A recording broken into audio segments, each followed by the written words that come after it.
নমস্কার। আমার আজকের প্রতিবেদন মির্জাফরকে বিশ্বাসঘাতক বলা থেকে এবার অব্যাহতি দেওয়া হোক। 1757 সালে পলাশীর যুদ্ধের পর থেকে 282 বছর অতিক্রম করলেও মির্জাফরের কপাল থেকে বিশ্বাসঘাতক তকমাটি কিন্তু এখনো অবধি অব্যাহত পায়নি। মির্জাফরকে বাংলাদেশের ও ভারতের ইতিহাসে এখনো পর্যন্ত অন্যতম বড় বিশ্বাসঘাতক হিসাবে বিবেচনা করা হয়। তার বিশ্বাসঘাতকতা প্রধানত 1757 সালের পলাশীর যুদ্ধে প্রকাশ পায়। সেই যুদ্ধে তার ভূমিকা উপমহাদেশের ইতিহাসে একটি মোড় ঘুরিয়ে দেয়। 1757 সালের পলাশীর যুদ্ধে মির্জাফর ঠিক কী বিশ্বাসঘাতকতা করেছিল সেটা একটু দেখে নেওয়া যাক। বাংলার শেষ সম্রাট সিরাজদৌল্লার সঙ্গে ইংরেজদের বিরোধ চরমে পৌঁছায় পলাশীর যুদ্ধ থেকে। মির্জাফর তখন সিরাজের সেনাবাহিনীর প্রধান সেনানায়ক ছিলেন। মির্জাফর রবার্ট ক্লাইভের সঙ্গে গোপনে চুক্তি করেন যে যদি ইংরেজরা সিরাজদৌল্লাকে পরাজিত করতে পারে তবে তাকে অর্থাৎ মির্জাফরকে নবাব বানানো হবে। সেই মতো যুদ্ধ চলাকালে মির্জাফর তার বিশাল সেনাবাহিনী থাকা সত্ত্বেও যুদ্ধ থেকে নিজেকে বিরত রাখে। এতে সিরাজ বাহিনী পরাজিত হয়। যুদ্ধ হারের পর সিরাজ পালানোর চেষ্টা করে কিন্তু ধরা পড়ে যায় এবং মির্জাফরের ঘনিষ্ঠ লোকেরা তাকে হত্যা করে। এরপরে ব্রিটিশরা বাংলার নিয়ন্ত্রণ পায় এবং ধাপে ধাপে পুরো ভারত উপনিবেশে পরিণত হয়। আর তখন থেকেই শুরু হয় ভারতীয় উপমহাদেশে 200 বছরের ব্রিটিশ শাসনের সূচনা। মির্জাফরের বিশ্বাসঘাতকতার কারণে সেই সময় ভারতের অর্থনৈতিক, রাজনৈতিক ও সামাজিক অবস্থার বিশাল ক্ষতির সম্মুখীন হয়।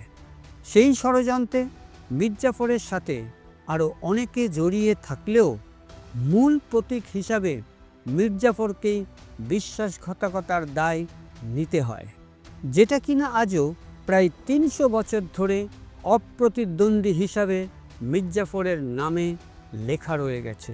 স্বাভাবিকভাবেই তাহলে বোঝা গেল যে মির্জাফরের বিশ্বাসঘাতকতা কতখানি গুরুতর ছিল যে আজও সেই দায়ভার মির্জাফর একার কাঁধে বহন করে চলেছে। এবার আসা যাক প্রতিবেদনের মূল ব্যাখ্যাতে।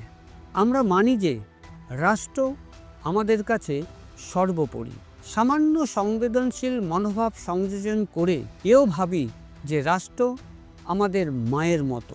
আমার আজকের ব্যাখ্যাতে রাষ্ট্রবিরোধী মনোভাবকে কিছুটা হলেও বিশ্বাসঘাতকতার সংজ্ঞা হিসেবেই আজ আমি ব্যাখ্যা করতে চাইব। যদিও আমি জানি যে রাষ্ট্রের বিরোধিতা ও বিশ্বাসঘাতকতা দুটো আলাদা বিচার, তবুও আজকের আমার আলোচনায় রাষ্ট্রবিরোধীকে বিশ্বাসঘাতকতার প্রেক্ষাপট থেকেই বিশ্লেষণ করতে চাইব আমি। ভারতীয় সংবিধানের অধীনে যারা কার্যরত তাদের প্রত্যেককে ভারতের শপথ গ্রহণের সময় কিছু নির্দিষ্ট ও গুরুতর প্রতিশ্রুতি নিতে হয় যা ভারতীয় সংবিধানে নির্ধারিত আছে। এগুলো ভারতীয় রাষ্ট্রের প্রতি আনুগত্য, সংবিধান রক্ষা, দায়িত্ব পালনের মতো সততা এবং গোপনীয়তা রক্ষার অঙ্গীকারের উপর ভিত্তি করে গঠিত হয়। শপথ গ্রহণের ধারাগুলো ব্যাখ্যার মধ্যে দিয়ে একবার পর্যায়ক্রমে দেখে নেওয়া যাক। অনুরোধ রইল সংবিধানের প্রতিশ্রুতিগুলো ধৈর্য সহকারে আপনারা যদি শোনেন। 1. ভারতীয় সংবিধানের প্রতি আনুগত্য, যা কিনা সংবিধানের প্রতি আন্তরিক শ্রদ্ধা ও আনুগত্য প্রকাশ করে। 2. ভারতের সার্বভৌমত্ব ও অখণ্ডতা রক্ষা করার অঙ্গীকার। এটি রাষ্ট্রবিরোধী কাজ থেকে বিরত থাকার এবং দেশকে রক্ষা করার প্রতিশ্রুতি। 3. নিজ দায়িত্ব, যা কিনা সততা ও নিষ্ঠার সঙ্গে পালন করার প্রতিশ্রুতি, যার মূল অঙ্গীকার হল দুর্নীতিমুক্ত ও স্বচ্ছভাবে কাজ করা। 4 নম্বর, জনকল্যাণে কাজ করার প্রতিশ্রুতি, অর্থাৎ জনগণের সেবা করা এবং তাদের কল্যাণে কাজ করা। 5. গোপনীয়তা রক্ষা, অর্থাৎ আমি আমার দায়িত্ব পালনকালে পাওয়া যে কোনো গোপন তথ্য কাউকে প্রকাশ করব না যতক্ষণ না আইন অনুযায়ী তা করা প্রয়োজন হয়। এটি নিরাপত্তা ও বিশ্বাস রক্ষার প্রতিশ্রুতি। মীর জাফরের বিশ্বাসঘাতকতা ঐতিহাসিকভাবে গভীর ও সুদূর প্রসারী ছিল। এটি কেবল একজন ব্যক্তির বিরুদ্ধে নয়, গোটা জাতির স্বার্থের বিরুদ্ধে ছিল। সেই কারণে মীর জাফর নামটি আজও বিশ্বাসঘাতকতার সমর্থক হিসাবে ব্যবহৃত হয়। মীর জাফরের বিশ্বাসঘাতকতার ব্যাখ্যা ও ভারতীয় সংবিধানে দেওয়া প্রতিশ্রুতি ভঙ্গকে আমরা ঠিক কোন নজরে দেখব বা ব্যাখ্যা করব? মীর জাফরকে জাতির বিরোধিতা করার কারণে বিশ্বাসভঙ্গের যে দায় তার উপর চাপানো হয়েছিল, তাতে করে আজকের ভারতীয় সমাজ ব্যবস্থায় সাংবিধানিক প্রতিশ্রুতি পালনের শপথ নেওয়ার পর প্রতিদিন যেভাবে প্রতিনিয়ত অগণিত ভারতীয় যে অসাংবিধানিক কাজ করে চলেছে, তা কোন বিশ্বাসঘাতকতার আওতায় আসতে পারে? পরিসংখ্যান বলছে, আমার এই গর্বিত ভারতবর্ষে লক্ষ লক্ষ বিশ্বাসঘাতকতার জন্ম হয়েছে, যারা কিনা আজ সংবিধানের মতো পবিত্র নীতি নিয়মের মধ্যে থেকেই বিশ্বাসঘাতকতা করে চলেছে দিন প্রতিদিন। এদের দয়াদাক্ষিণ্যে রাষ্ট্রীয় সমাজ ব্যবস্থা দিন প্রতিদিন ধ্বংসের দিকে এগিয়ে চলেছে। সংবিধানের সর্বোচ্চ পদে থেকে এরা প্রতিদিন বাড়িয়ে চলেছে লক্ষ লক্ষ ফ্যান ফলোয়ার্স। এইসব ফ্যান ফলোয়ার্সরা আগামী কয়েক যুগ ধরে তাদের পূর্বসূরিদের আত্মগরিমাকে বহন করে নিয়ে যাবে। এবার কি বোঝা গেল যে কি ভয়ঙ্কর রাষ্ট্রীয় সমস্যার সম্মুখীন আমাদের আগামী বহু প্রজন্মকে বয়ে নিয়ে যেতে হবে? এই সকল লোকেদের না আছে তাদের রাষ্ট্রনীতি, না আছে তাদের রাষ্ট্রপ্রেম, অথচ সাংবিধানিক নিয়মে তৈরি দুর্বল পরিকাঠামোর কারণে এরা আজ সব সমাজ ও রাষ্ট্র নির্মাতা। এরাই কিন্তু আবার সমগ্র দেশ জুড়ে বিচরণ করে চলেছে অবলীলাক্রমে। এই প্রত্যেকটি মানুষের ইতিহাস ঘাঁটলে দেখা যাবে এরা প্রত্যেককে বহু অসাংবিধানিক কাজ রোজ করছে, আগামী দিনেও করবে, তাও আবার প্রশাসনিক রক্ষা কবচের মধ্যে থেকেও। প্রশ্ন এখানেই, একটি রাষ্ট্রবিরোধী ব্যবহারে মীর জাফর যদি প্রায় ৩০০ বছর ধরে বিশ্বাসঘাতকতার মতো চরম অপমান বয়ে নিয়ে চলে, তাহলে আজকের সাংবিধানিক পদে থেকে যারা প্রতিদিন ভুরি ভুরি অকার্য কুকার্য করে বেড়াচ্ছে, তাদের কোন অপরাধিক সংজ্ঞাতে মেনে নেওয়া যেতে পারে? এরাই আবার বিভিন্ন সভ্য সমাজ ব্যবস্থার সভা বা মহাসভাতে ভীষণভাবে সম্মানিত ও গ্রহণযোগ্য।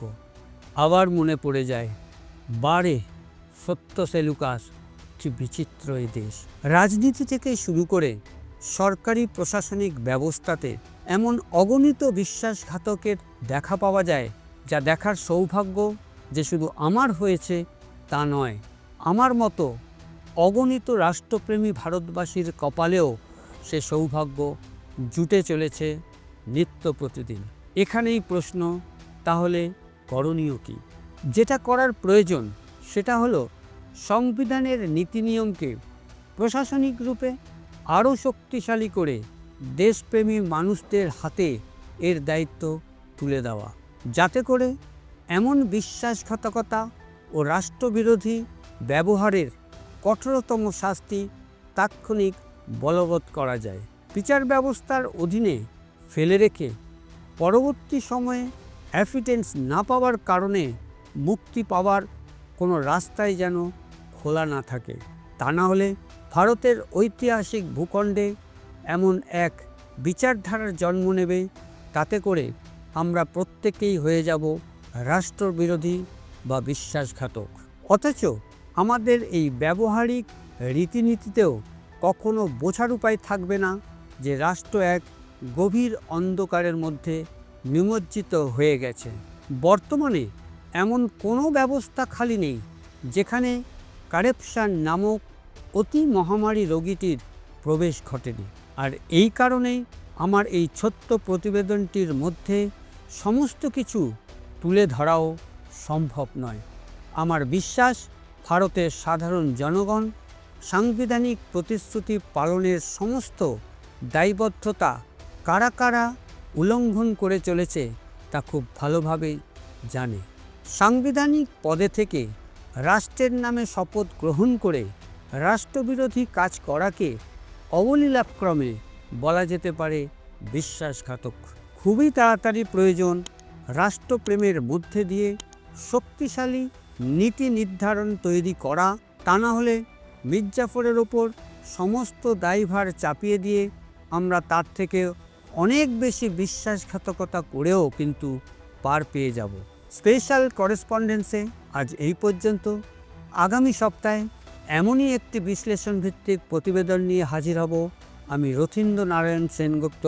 নমস্কার, জয় হিন্দ।